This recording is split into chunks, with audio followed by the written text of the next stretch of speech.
ressenti d'une manière très négative cette loi de finances 2019 parce qu'elle fait désormais l'impasse sur les ZFU qui n'existent plus et elle porte également atteinte à un dispositif que nous, avocats, utilisions. C'est celui qui nous permettait de déduire de séparer notre activité de conseil de notre activité judiciaire, qui nous permettait d'obtenir un abattement fiscal sur les honoraires rentrés dans le cadre de ces activités de conseil. Aujourd'hui, ces dispositifs ont été purement et simplement ratiboisés. Moi, pour notre profession, j'ai un peu de mal à voir ce qu'il y a de positif dans cette loi, puisque les deux dispositions fondamentales qui nous permettaient, nous, de rester concurrentiels sur, j'allais dire, le marché même des honoraires, ces deux dispositions sont purement et simplement ratiboisées, éliminées et ont disparu. Donc pour moi, il s'agit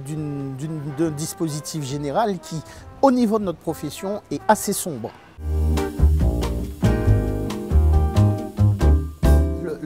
Les dispositifs qui ont été éliminés vont bien sûr nécessiter que nous nous penchions sur des contre-propositions beaucoup plus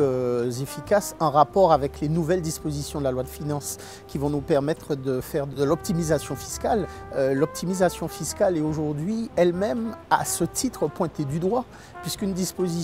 nouvelle disposition du contrôle fiscal permet de remettre en cause des options fiscales qu'on a prises parce qu'elles ne sont que fiscales. Donc on aura de plus en plus de mal à essayer de trouver des solutions pour les entreprises. Il faut dire que c'est dans l'air du temps. Nous sommes dans un dispositif qui, d'une manière générale, lorsqu'on le regarde, vient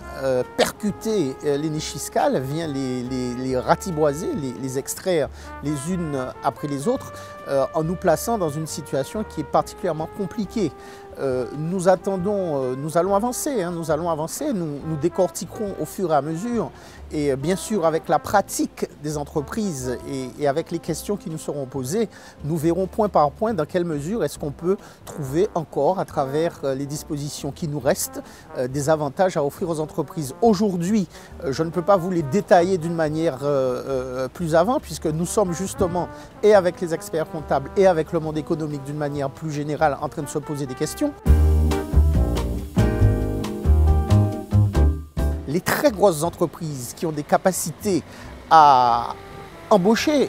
des fiscalistes, j'allais même dire des ingénieurs de la fiscalité, ont un taux d'imposition qui est largement plus bas que les entreprises que nous sommes ici, les entreprises que vous voyez évoluer avec nous ici, tout simplement parce que nous n'avons pas ce même niveau d'ingénierie fiscale, ce qui fait que nous ne combattons pas forcément les dispositions fiscales correctement. Nous n'allons pas chercher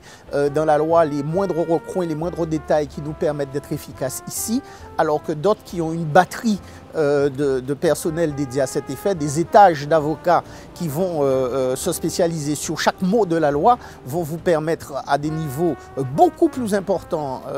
que ceux de notre petite île de Guadeloupe de trouver des solutions qui vont écraser l'impôt. Donc en gros, plus vous avez des gros moyens